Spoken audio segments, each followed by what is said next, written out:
poetry number 3. So, I have spoken poetry po. Ako po mismo ang gumawa nito. This is entitled Paubaya. It is a rhyme scheme po. Sana magustuhan nyo at maintindihan nyo. Para pa sa mga taong nagkaroon ng chance na ipakita yung gusto nila, yung aspiration nila sa isang tao, at the end of the day, hindi sila nagkaroon ng privilege na mahalin pabalik. And that's all.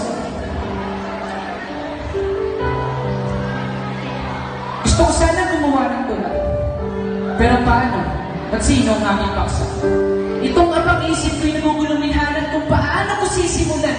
Sapagkat iniisip ko pa lang na iniisip kita. Isa na ganitong pala isipan. Isipin mo yun.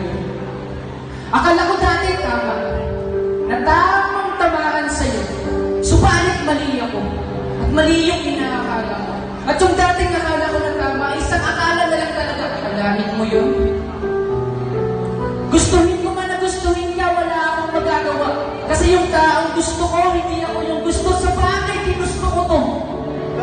Mas gustuhin ko lang na mariyahin ka ng gusto. Diba?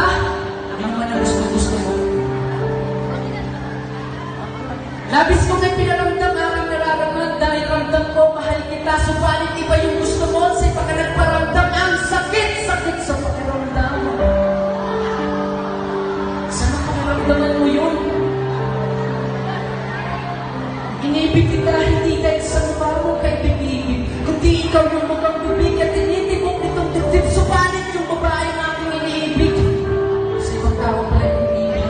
At ako ngayon namimig hati. Dahil pinapit ka na pag-ibig. Ibig mo yun. Ingat ka.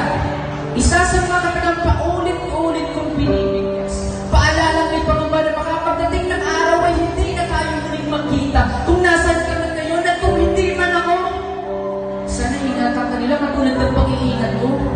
Humagat sila katulad ng paghahangat ko. Ipagdasal ka nila katulad ng ginagawa ko. Ipagpatuloy nila lahat ng inaasam-asam ko. Kasi pagdating sa huli, para sa'yo, hindi ko masaya na ako.